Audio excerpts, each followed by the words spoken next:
कि मेरे दादा मुर्शिद यानी मेरे पीरो मुर्शिद के दादा हुजूर अशरफ सूफिया के सगे दादा सैयद मोहम्मद तकी जिलानी रहमतुल्लाह अलैह। मैं शॉर्टकट में बता देता हूँ कि वो किसी गरीब मुरीद के ठहरते थे, बात अधूरी रहती थी। तो दो वाक्य थे दो मुरीदों के। एक मुरीद के ये तो छपरा था, उसकी बच्चियां जवान थी और वो परेशान था, उसके दिल में भी यही था जो उस खातून के दिल में था। तो रफाए हाजत के लिए बैतुल गला के गाँव के बाहर जाते थे, वो तालाब था, वहीं पानी उनी होता था, सब वही मामला होता था। तो इसके दिल में आते एक रेल के पहिए का एक टुकड़ा, आधा टुकड़ा पड़ा था, तो बोले उसको उठा ला। मुरीद गया, उसको उठा लाया। उठाते वो सोने का हो गया, मुरीद खुश हो गया, कई किलो सोना हो गया। क्या इसको तालाब में फेंक दे? फेंक भी दिया। मुरीद था, मरीज तो नहीं था, धोखाधड़ी करने वाला सच्चा था वो। आज का मुरीद तो भाग ले, वो मुरीद का पीर साहब लेके भाग गए। 15 किलो सोना को पीर साहब छोड़ेगा?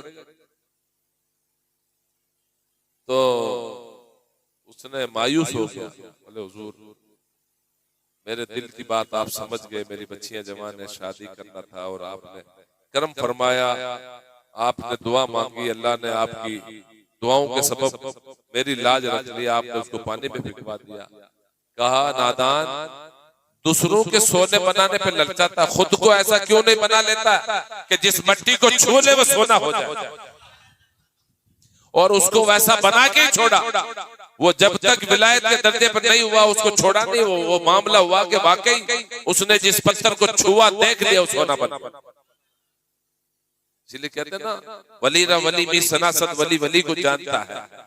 और वही शहर वही आसाम की बात है, एक आदमी है वो बहुत शर्मिंदा होता, उसने कहा हुजूर सरकार करम फरमाते, हुजूर मुझे शर्म आती है कि आप कयाम मेरे घर में करते, ये मेरी नसीबी खुश नसीबी है, लेकिन जब लोग मिलने आते तो मुझे आया आती है, ऊपर से आपके ऊपर घास गिरता है और जूना घर है, मट्टी का घर है, न बराबर खटिया न चद्दर है मेरे पास में, गरीब आदमी। मुस्कुराते हैं सैयद मोहम्मद तकी जिलानी रहमतुल्लाह। कहा कि अब की बार आऊंगा ना तो तू भी पक्के घर में रहेगा और मैं भी पक्के घर में आऊंगा। अब हजरत वहां से आ गए और आने के बाद में हजरत ने दुआएं की उसके लिए। उसको रोड बनाने का ठेका मिल गया, कॉन्ट्रैक्ट मिल गया है ना बीएमसी से। तो आज भी रोड कैसे बनते हैं? रोड कैसे बनते हैं बोलो ना? मजबूत बनते हैं?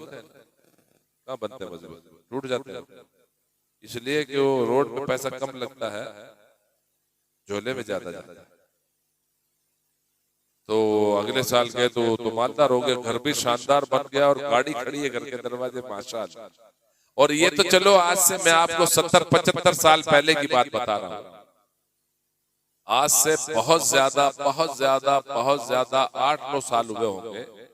मई जून की गर्मी है, धुलिया गए हैं, मैं हूँ, मेरे मुर्शिद आजम है, शहजादा गौसे आजम है, हुजूर अशरफ सूफिया है। घर में गए दावत खाने के लिए, पतरे का घर है और हाथ से पंखा चला रहे, गर्मी के मारे पसीना जा रहा, खाना में जमी नहीं, गर्मी में क्या खाना खाएगा? खाना शानदार बना लेकिन नहीं जम रहा। दूसरे साल या तीसरे साल वापस गए, उस घर में दावत हुई फिर, लेकिन हमने ना वो गली पहचानी ना घर पहचाना। तो जो ले गया था उसने कहा पहचाने इस घर को? हमने कहा भाई तो नहीं पहचाना। क्या ये वही घर है 2 साल पहले जिस पतरे का घर था, पंखा हाथ से चला रहा था? ये वही घर है। पता चला एकदम बंगलो टाइप बना हुआ, बेहतरीन मार्बल, बेहतरीन पीओपी टाइल्स, ये वो पंखे पंखे दुनिया के, कूलर फैन है, एसी लगा है, माशाअल्लाह सुभान अल्लाह। तो ये उनके पोते की बात बता रहा हूँ, और ये इसलिए बता रहा हूँ कि हम में से 1.5 सियाने ज्यादा पैदा हो। 3 वक्त की नमाज पढ़ ली है तो बस अल्लाह से जैसे जंग करना शुरू कर दिया, क्यों नहीं देता? अब तो समझो मेरा खजाना भर जाना चाहिए, समझ रहे हैं? ऐसा नहीं होता है। और सुनो अल्लाह रब्बुल इज्जत इरशाद फरमाता है, मेरे बंदो तुम मुझसे मांगो, मैं तुम्हें दूंगा वही चीज जो तुम्हारे लिए दुनिया में भी भलाई वाली हो और आखिरत में भी, यानी तुम्हारी जिंदगी में भी अच्छी हो और मरने के बाद भी अच्छी काम आए। लेकिन हम तो उतावले जल्दी है ना, बेसब्र है ना कि बस मांगा और कसकोल भर जाना चाहिए।